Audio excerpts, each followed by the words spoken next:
आईने हिंदी के एक नए एपिसोड में आपका स्वागत है। इस एपिसोड में हम मुख्यतः बात करने वाले हैं पहले एमका इंजन के बारे में, फिर बात करेंगे SU-57 फैलन के भारत अराइवल की कंफर्म रिपोर्ट के बारे में। चलिए शुरू करते हैं। दोस्तों, हम सब ने कावेरी इंजन को बहुत डिस्कस कर लिया, F414 को बहुत ज्यादा डिस्कस कर लिया, लेकिन उसी बीच में कुछ लोगों के क्वेश्चन ये थे कि एमका इंजन का क्या हुआ। कावेरी इंजन अच्छी बात है, F404 हमारे लिए जरूरी है, ये भी हम समझते हैं। F414 उससे ज्यादा इंपॉर्टेंट है, लेकिन सबसे ज्यादा जो इंपॉर्टेंट है, जिस पर एमका मार्क II का भविष्य निर्धारित होगा, उस इंजन को लेकर क्या अपडेट है।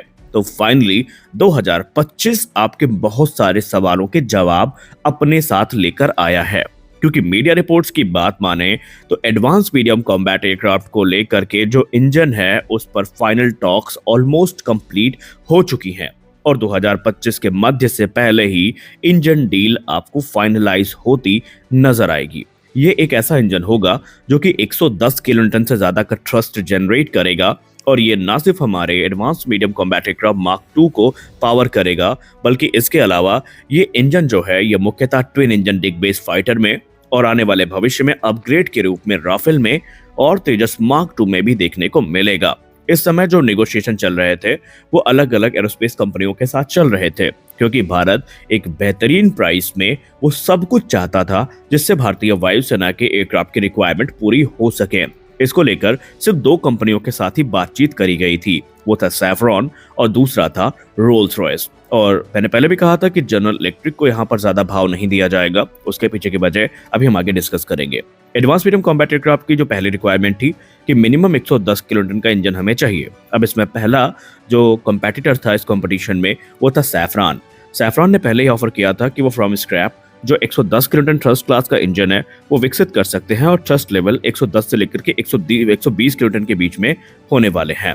अब सैफरॉन के प्रपोजल में फुल ट्रांसफर ऑफ टेक्नोलॉजी भी इंक्लूड थी, इसके अलावा मॉडिफिकेशंस भी इंक्लूड थी और भारत को जो इंटेलेक्चुअल प्रॉपर्टी राइट्स हैं ये भी दिए जाने की बात की गई थी, यानी IPR और एक्सपोर्ट राइट दोनों भारत के पास आने वाले थे। लेकिन प्राइस को लेकर के और आपसी जो पार्टनरशिप शेयरिंग है इसको लेकर के कुछ आम सहमति नहीं बन पा रही थी, लेकिन अब माना जा रहा है कि उस क्षेत्र में भी एक बड़ा ब्रेक थ्रू हमें देखने को मिला है।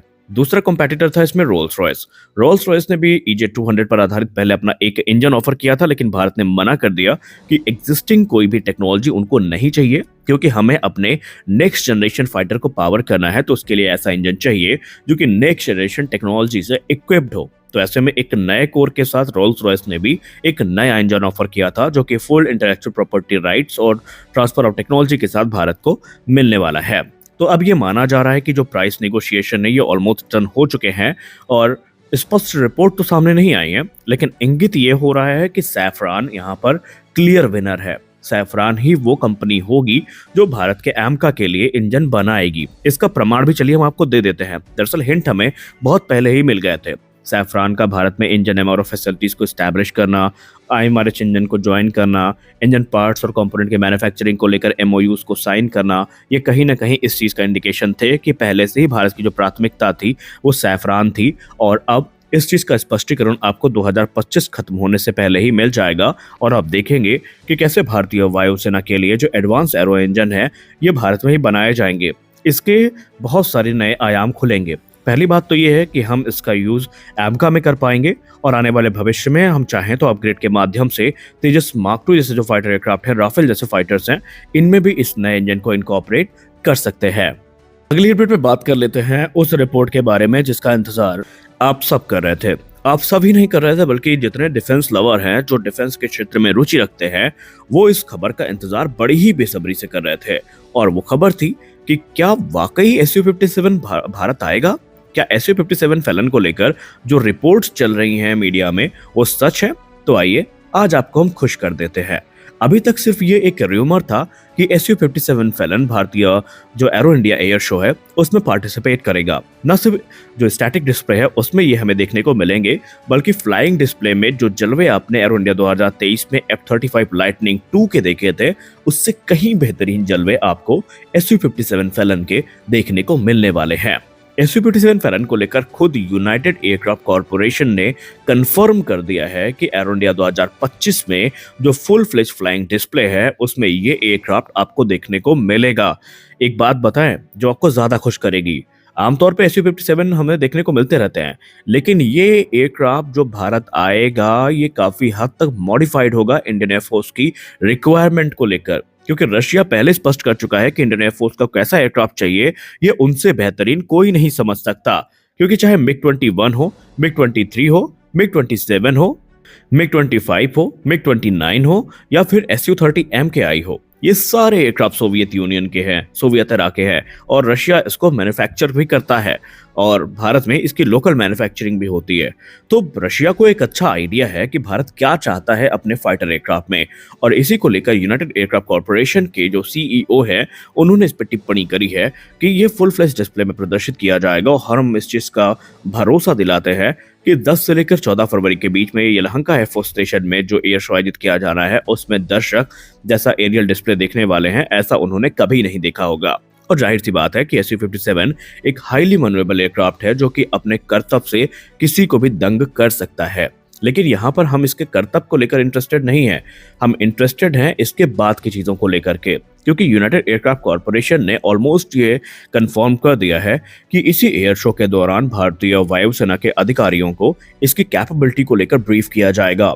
इसके क्या पॉजिटिव्स हैं, क्या नेगेटिव्स हैं, क्या बेनिफिट्स भारत को मिलेंगे इसको लेकर बातचीत होगी और भारतीय वायुसेना के अधिकारियों को इसका एक्सेस भी मिल सकता है। यानी कि अब यहाँ पर एक मैं रूमर को बर्स्ट भी कर दूं, कुछ रिपोर्ट्स ये दावा करती है कि भारतीय वायुसेना के पायलट्स इसमें उड़ान भर पाएंगे। देखिए प्रैक्टिकली बिल्कुल भी ये पॉसिबल नहीं है, क्योंकि अभी तक SU-57 का कोई ट्विन सीटर वेरिएंट बनाया नहीं गया और सिंगल सीटर वेरिएंट को नए पायलट्स उड़ाएंगे नहीं। तो ये एक कॉमन सेंस है, इसलिए अगर कोई भी ऐसी रिपोर्ट आती है तो फिलहाल आप उस पर ध्यान मत दीजिए, क्योंकि ये सिर्फ अभी भारतीय वायुसेना को इंस्पेक्शन के लिए दिया जाएगा और इंस्पेक्ट करने के बाद जो भारतीय वायुसेना है उसकी फाइनल कॉल होगी कि उन्हें SU-57 फैलन की तरफ जाना है या नहीं। रशिया ने एक बहुत ही बेहतरीन स्ट्रेटजी को अपनाया है जहां पर वो इस समय प्रत्येक एयर शो में अपने फैलन को लेकर जा रहे हैं और संभावित है कि अल्जीरिया के पहले कस्टमर बनने के बाद जो दूसरे देश हैं वो भी इस समय इसको लेकर अपना इंटरेस्ट दिखा रहे हैं, जो कि महंगे और काफी रिस्ट्रिक्शन के साथ आने वाले अमेरिकी फाइटर जेट्स को नहीं लेना चाहते। अब कुछ लोग ये कहेंगे कि अगर SU-57 फैलन भारत को मिला तो अमेरिका आपत्ति करेगा और संभावित है कि अमेरिका F-35 लाइटनिंग 2 का ऑफर भी कर सकता है, क्योंकि अमेरिका ऑलरेडी यह चाहता है कि भारत रशियन मार्केट से दूर रहे। तो देखिए होने को तो कुछ भी हो सकता है, लेकिन अभी तक की बात करें तो अमेरिका ने ऑफिशियली F-35 भारत को ऑफर नहीं किए हैं, इसलिए हम इस विषय पर टिप्पणी नहीं कर सकते कि आने वाले निकट भविष्य में क्या होगा, क्या अमेरिका भारत को ऑफर करेगा या नहीं करेगा, ये तो बात की बात है। लेकिन एक चीज स्पष्ट है कि F-35 वर्सेस SU-57 फैलन हमें एरो इंडिया 2025 में निस्संदेह देखने को मिल सकता है, तो तैयार हो जाइए। आज के इस वीडियो में बस इतना ही, मिलते हैं अगले वीडियो में, तब तक के लिए जय हिंद।